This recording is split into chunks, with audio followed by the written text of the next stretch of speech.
আপনি কি জানেন আপনি মারা যাওয়ার পরেও আপনার আমলনামা সচল থাকতে পারে? আপনি মাটির নিচে পড়ছেন, কিন্তু মাটির ওপরে আপনার কর্মগুলো এখনও নোটিফিকেশন পাঠাচ্ছে।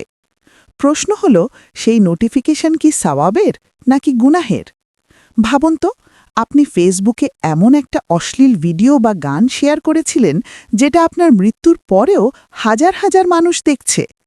যতজন মানুষ ওটা দেখবে, সবার পাপের একটা অংশ আপনার কবরে অটোমেটিক ট্রান্সফার হবে। এটাকে বলে গুনাহে জারিয়া। সেদিন আপনি চিৎকার করে বলবেন, হে আল্লাহ, আমাকে 1 মিনিটের জন্য দুনিয়ায় পাঠাও, আমি আমার প্রোফাইল থেকে সব ডিলিট করে আসব।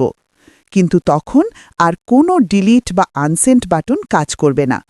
আপনার পাপের চেইন রিয়াকশন চলতেই থাকবে, চলতেই থাকবে। অন্যদিকে আপনি যদি একটা ভালো কাজ করে যান, একটা গাছ লাগান, মসজিদে একটা ফ্যান দান করেন বা একটা ইসলামিক ভিডিও শেয়ার করেন, যতদিন মানুষ ওটা থেকে উপকৃত হবে, আপনি কবরে শুয়ে শুয়ে ভিআইপির মতো সওয়াব পেতে থাকবেন। আপনার সোশ্যাল মিডিয়া প্রোফাইল আপনার জান্নাত বা জাহান্নামের সাক্ষী হতে পারে। আজই চেক করুন, আপনার টাইমলাইনে এমন কিছু নেই তো যা আপনার মৃত্যুর পর আপনার জন্য লজ্জার বা শাস্তির কারণ হবে? রাসূল সাল্লাল্লাহু আলাইহি ওয়াসাল্লাম বলেছেন, মানুষ মারা গেলে তার সব আমল বন্ধ হয়ে যায়, শুধু 3টি কাজ ছাড়া। তার মধ্যে একটি হল সাদাকায়ে জারিয়া।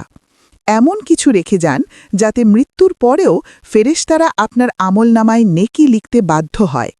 কাউকে একটা ভালো কথা শেখান, কাউকে নামাজের দিকে ডাকুন। ওই ব্যক্তি সারা জীবন যত ভালো কাজ করবে, তার একটা কমিশন আল্লাহ আপনাকে দেবেন, আপনার কোনো কষ্ট ছাড়াই। মৃত্যু আসার আগেই নিজের ডিজিটাল জীবন পরিষ্কার করুন। পাপের অংশীদার হয়ে কবরে যাবেন না। আল্লাহ আমাদের সবাইকে গুনাহে জারিয়া থেকে হেফাজত করুন। আমিন।